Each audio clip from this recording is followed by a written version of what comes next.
It is now time for our Congress declaration.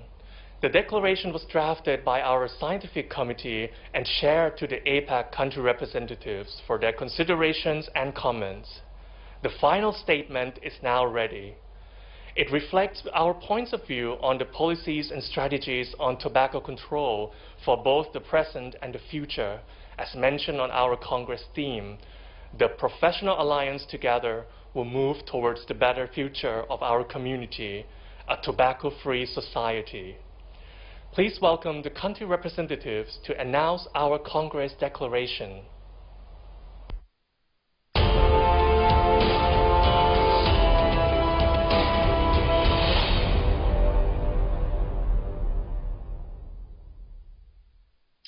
This year, the 13th Asia-Pacific Conference on Tobacco or Health at APACT 13 takes place virtually while the world continues to struggle with the devastating effects of the COVID-19 pandemic. Tobacco use, with its known adverse health risk, is even more of a hazard, further straining public health systems that have already been stretched, fractured, and decimated during the pandemic. The removal of face masks, the repetitive hand-to-mouth actions, the spread of respiratory droplets through tobacco smoke, and e-cigarette aerosols while smoking could accelerate coronavirus transmission. And smokers are even more likely to become seriously ill and die from COVID-19 than non-smokers. Yet, it is business as usual for the tobacco industry. Cigarettes, electronic nicotine delivery systems, and heated tobacco products continue to be aggressively promoted, including to young people. Tobacco companies even falsely present themselves as part of the pandemic relief solution by engaging in COVID-19 vaccine development and well-publicized corporate social responsibility or CSR activities. And governments have been pressured by this non-essential industry to allow tobacco product manufacturing to continue unabated during the pandemic. With every aspect of life affected by COVID-19, we, the delegates of APACT 13, declare that effective tobacco control is now more critical than ever. We must stop the tobacco industry in its tracks. The COVID-19 pandemic is an additional and crucial reason for us to expedite the endgame for the tobacco pandemic. Governments must reduce both the supply and the demand for these lethal products, as outlined in the World Health Organization Framework Convention on Tobacco Control, or FCTC, which is the comprehensive bare minimum blueprint for tobacco control implementation. The conference makes the following recommendations. To stem the COVID-19 pandemic, we urge all governments to achieve the following within the next 12 months.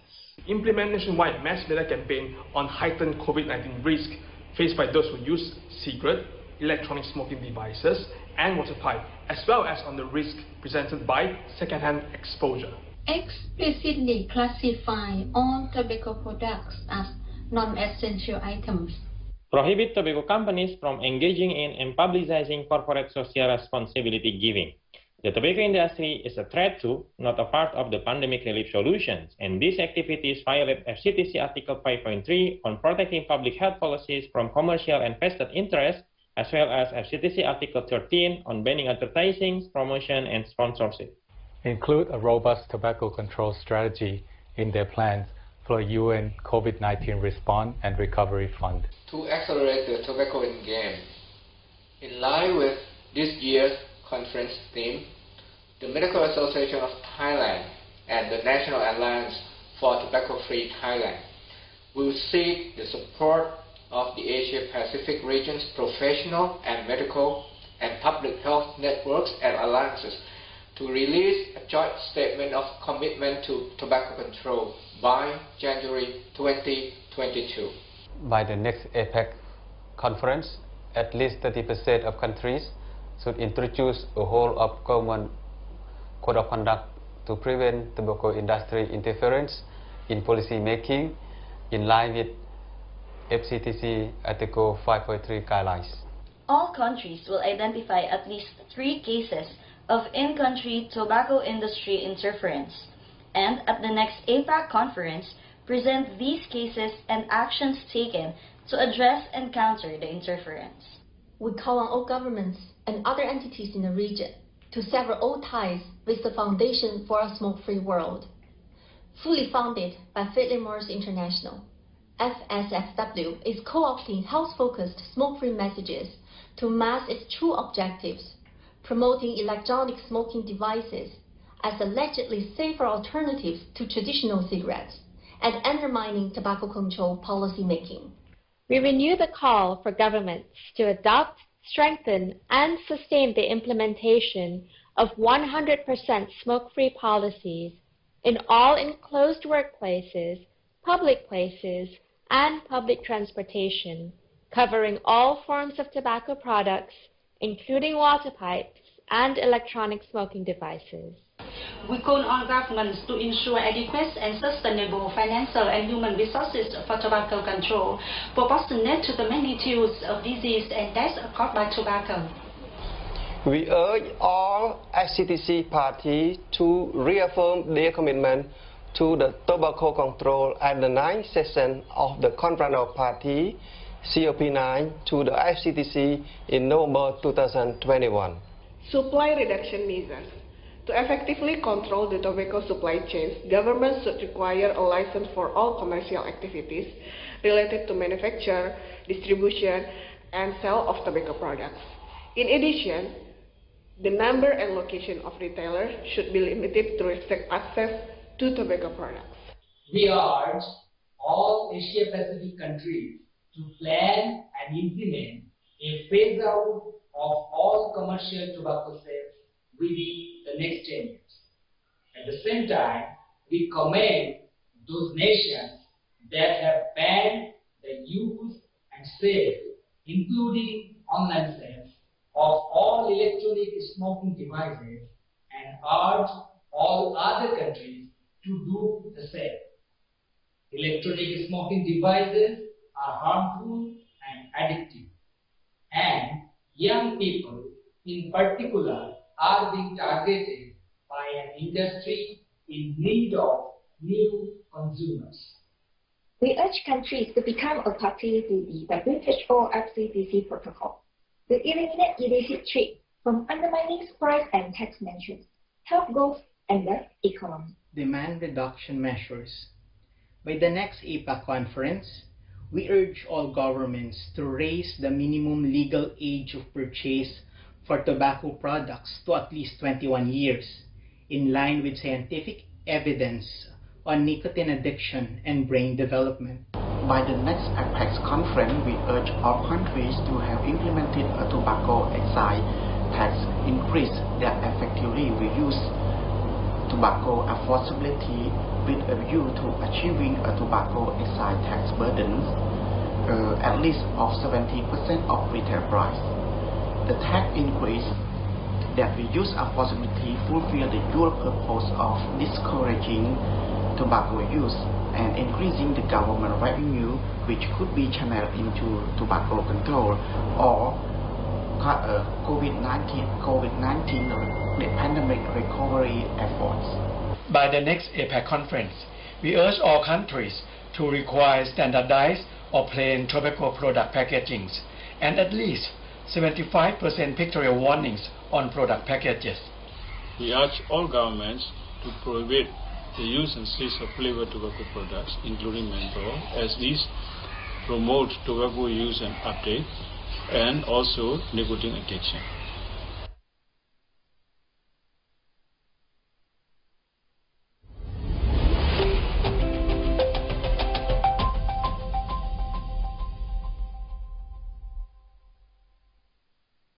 I would like to invite Dr. Judith McKay, the APACT representative, to give a short message.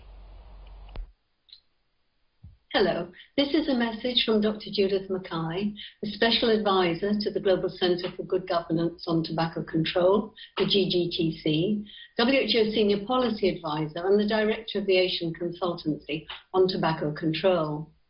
I have great pleasure in congratulating the President of the conference, Dr. Ranachai Kongsakorn, the Advisory Board, the Organising Committee, the International Advisory Board, all the sponsors and supporters, local, regional and international, and the chairs and the speakers, who all contributed to the success of this 13th Asia-Pacific Conference on Tobacco Health. I've been involved and attended all the APAC conferences since 1993. I can say with certainty that this conference was like no other APAC conference.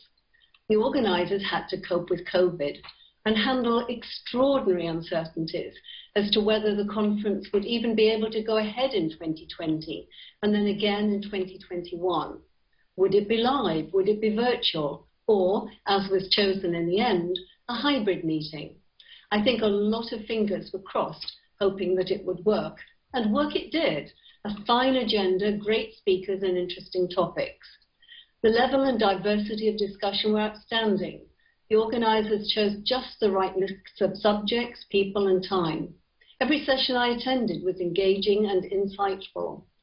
A plenary on COVID and tobacco was even organised from scratch within the last week, a tribute of sorts and a historical reminder of the circumstances of this meeting.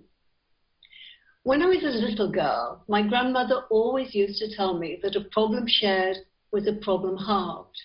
We have seen many problems shared at this meeting, and this should embolden us and mean we will work together on such problems.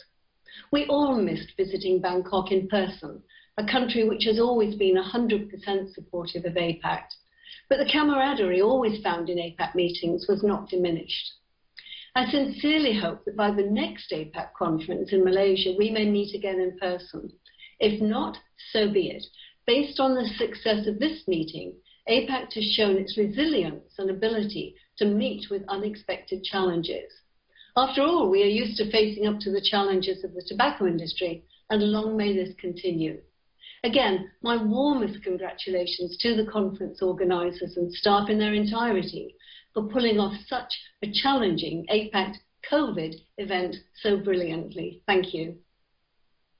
Next, may I invite Professor Ranachai Kongsakorn, Chairman of the 13th Asia-Pacific Conference on Tobacco and Health, to give a thank you message and to hand over the flag to our next host, Malaysia. May I invite the representative from Malaysia Association to receive the APACT flag. Sawadee krap.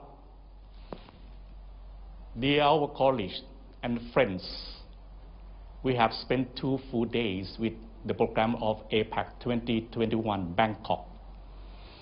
The experiences shared from our speakers and friends during the conference are fruitful and beneficial for our community.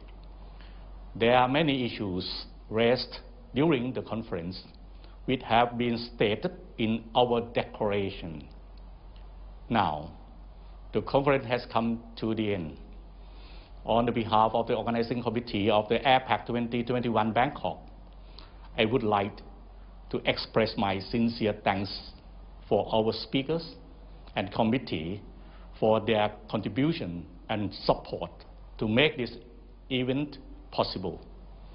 Even there are many obstructions such COVID-19 pandemic. Till the conference was totally changed to organize in virtual platform and postponed from our original plan. We together can make it. I would like to thank our supporters, Thailand Convention and Exhibition Bureau, TCEP, our network organizations, our supporters, such John Tung Foundation, Thai Health, and Bill Gates Foundation for their contributions and academic supports. Last but not least, I would like to thank all participants who joined APACT 2021 Bangkok. Without your support, this conference cannot be successful. I do hope that with 2 days of meeting, you would get the new knowledge in tobacco control as you wish it and impressed with our hospitality. Even it would come with virtual style. Now, it is time for me to hand over this important task to the next host, Malaysia, with the flag of APAC. Dr. Emma Siddiq, Emma Nordin, the representative from Malaysia, to receive the flag and give an official invitation to all participants. Please.